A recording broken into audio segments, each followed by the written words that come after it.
Hello guys, welcome back to another short Diablo 4 video. Do you like meteors? Do you want to blow up the whole screen? Or do you want to make the dinosaurs go extinct? Well then, this build is the perfect build for you. I assembled a small little build which is all about having some fun, having some fire, and maybe some glory in there. Are you interested? Well then, let's have a look. Alright guys, before we start, just a little heads up. Big shout out to Rage Game Videos and Lurkin on Mobalytics. I will have them linked down in the description below, who gave me the base idea for this build. And a second one, this is not going to be a best build by all means. There's no pit pushing around here, not at least past, let's say, 100. And I have not maxed out all my equipment, by all means, not at all. Even my temperings are not perfect yet. I will do that more or less later. This build is all about, having some fun in the game with something different that is not what everybody else is playing here. And not just that, it is something nice for when I farm, for example, opticides for my main build. I like to switch around and not just run around with the same build over and over and over again. Alright, so then let's start with our equipment first. Our main key part here in this build will be the Starfall Coronet. Why? Because it turns the Meteor skill into a cooldown skill, and then we can go nuts with it. We put some topaz in here, same with the pants, just to have more intelligence in there and get more damage in. Our next piece here is the Shroud of False Death. Of course, this is not mandatory. It is quite nice to have. If you don't have it, don't worry about it. Before I used it, I had a snow veiled aspect chest piece, or worked out just as fine. So, our gloves. Gloves are shredding blades in there.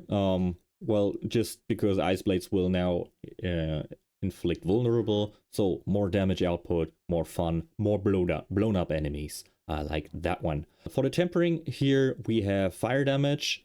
I would prefer the pyromancy attack speed, but that the game just didn't want to give that to me, so I had to work with whatever I could get here. But that's alright. As soon as I get some better gloves or more fitting gloves, I will use those. +4 on core skills. That one I find very, very important. It will be a little bit confusing in the skill tree, but I will explain how many points I put where. So we have concussive strikes in our pants. No pun intended. But yeah, we do have that because everybody who's dazed, and they will get dazed a lot when they hit by meteorites, you deal 25% more damage. And as I said, we have the topaz in there to have more intelligence. To our boots, originally I used the flicker steps. I don't do that anymore since our cooldown now is low enough that we are not too reliant on our ultimate. And that is totally fine, that's totally alright, so I changed it to Orange Herald, and we have movement speed in here and meteor size. So, and to our weapon, we are using a staff because I like the two-handed more than an orb and a wand. We have, of course, Shattered Stars just to have more meteors all over the screen. It does that there's even more meteors falling down, and they inflict burning damage. We are using runes in here, Seer and Gar. Why? Because every 5 skills we cast, our critical strike chance goes up, and we will cast loads of skills. By the way, that also is the reason why this build is not the fastest, because every time you cast Meteor, you will have to stand still for a sec. I forgot to mention Shroud of Death's runes here. It's Yule and Om. Why? Because I want every time we cast a cooldown skill, which is basically the meteors, we have the Barbarian's Warcry in here. I really like that idea. It's pretty nice to have some more damage output. Alright, let's go over to the amulet. Of course, it's Armageddon time. We have, every time we use our ultimate, there will be meteors. It's pretty straightforward. I really enjoy it. We have evade cooldown reduction on him, and of course Inferno cooldown reduction. I think this could even get pushed a little bit further. Masterworking is not the best in here, but as I said, it is not my intention to have the best build. So we're using Talrashas, of course. Pretty much all the sorcerer builds do that, because it's just too tasty with having this high damage, bonus damage output here. last but not least, we have a Storm Swell aspect on the ring. Unfortunately, this one has in its tempering the vulnerable damage up. I would have preferred Pyromancy attack speed, but unfortunately it is what it is. It's alright. So this can be improved. But I do like the great affixes here on damage and critical strike damage, so I go with this one. And for our witch jewels in here, we have the Dust Stone in our amulet, we have the Killing Wind in Russia's, and we do have, what is it? Moonlight Ward in our ring. Alright, that was it about our equipment. Let's move over to, well, Witchcraft Powers. As our unique, I'm using the Doom Orb. Why? Because it looks like a freaking meteor just circling around us. I find that quite funny. We have the aura specialization for having more aura size. I really enjoy that one. The Soul Harvest, because there is more primary core stats. That goes nuts in damage. We have Shaken Soul, Axe of Flames, and the Aura Siphoning, just for having a little bit more survivability and just having a tiny bit of a damage ticker out there. So let's move on to our skills. All right, before I do that, let me get out of the way so you can properly see that. Here we are. We have just 2 points in the Firebolt. That is all right. Over here it looked a little bit crowded, but it is 1 point in Potent Warding, and it is 3 points in Elemental Dominance. Then we have the Flame Shield, just 1 point, and we're only going to use that if necessary. We are all the way into Teleport and all the way up to Shimmering Teleport. Mainly I use Teleport for having more movement speed and getting out of everything crowd control. So then we have, of course, Glass Cannon, dealing up more damage. We have the Ice Armor. We use that for more damage output. We go all the way to Mystical Ice Armor. And then our main cooldown reduction skill will be the Ice Plates, 1 point in here. All the way to Roaring Ice Plates. And underneath, we have Align the Elements with 1 point. And we have Protection with 3 points for more survivability. Alright, moving on to our main skill, Meteor. Meteor all the way in there. And to Mage's Meteor, so they fall faster. We have 3 points in Devouring Blaze and another 3 points in Inner Flames. So let's move on down here.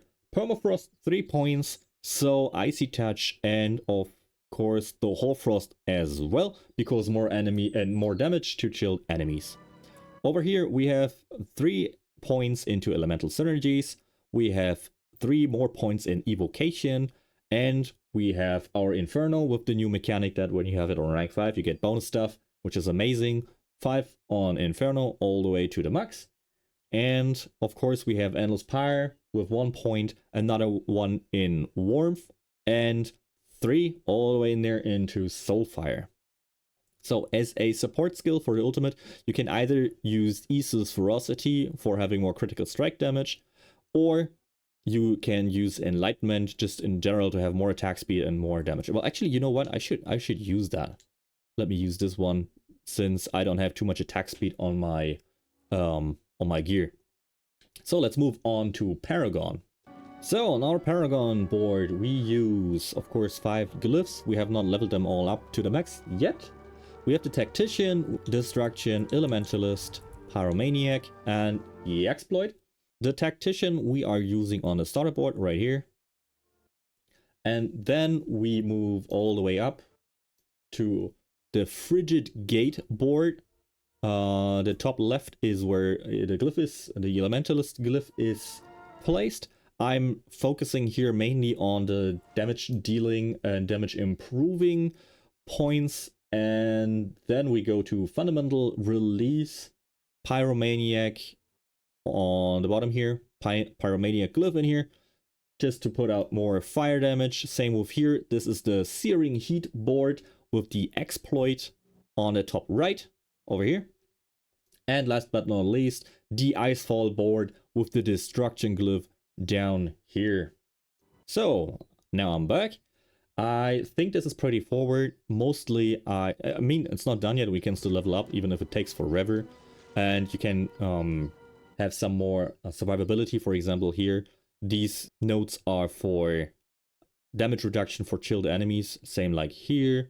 And you can, of course, move over here and have damage reduction while healthy. Most of the time we are healthy, so don't worry about that. And yeah, but I think we are pretty much done with damage. So then let's move on to our mercenaries. It's pretty straightforward. We have Subo as a hire and Rahir as a reinforcement. Subo, we go all the way to the left, as you can see, just to have some nice support in here in the means of more critical strike damage. And over here as a protection shield, we have the Bastion up. Every time we get injured, he will, well, summon his shield to protect us. All right, let's go over to our used skills. What are we going to use? So as you can see down below, we are using Teleport and Ice Blades in our enchantment effect. Then we use the Ice Armor pretty much every time we have it ready on cooldown. Let's just go ahead and pick it. As I said, Flame Shield only when we really need it.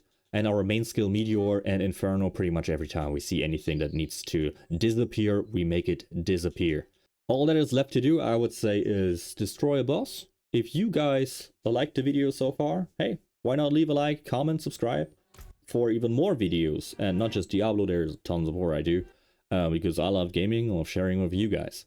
So before I show you a short little boss kill, you guys take care, you stay healthy, and see you the next time. Thank you. Ciao, ciao.